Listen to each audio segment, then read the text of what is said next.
Atzo gauean, odoltzara eraso matxista bat salatzera igo ginen. Herriak beste eraso kolektibo bat jasan zuen.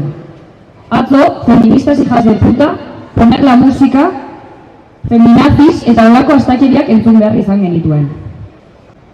Entzun genituen txistuak, mehatxuak eta irani sexistak ez ziren kasualitatea izan. Emakumeok eta pertsona disidenteok presentzia publiko hartzearen erantzun zuzena izan ziren. Gure eta herri osoaren aurkako eraso bat. Zabaltzan ari denaren aurka, ez ziren nerabe desurikatu batzuk izan, ez da beste herrietatik etorritakoak soilik. Atzo jende asko konplize izan zen, adin guztietakoak eta inguru guztietakoak, herrikoak barne.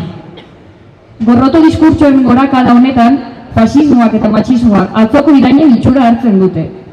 Horren aurrean, guk feminismotik antolatzen eta borrokatzen jarraituko dugu. Guztiontzako espazio seguro eta feministak nahi ditugu. Eta hori guztion erantzunkizuna da. Erasotzaileak gure inguruko lagun, ezagun eta auzokideak baitira maiz.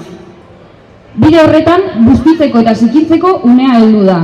Zeinen aldean zauden erabakitzeko unea, eta pasibotasuna alde batera uzteko unea. Jaiak bukatzear dauden honetan, guztioi dagokiogu nahi dugun jai ereduaren inguruan hausnartzea. Eta larritu zineten guztiei, hemendik mugimendu feministara biltzeko eta saretzeko deialdia luzatzen dizuegu. Herri feminista bat eraikitzaren bidean.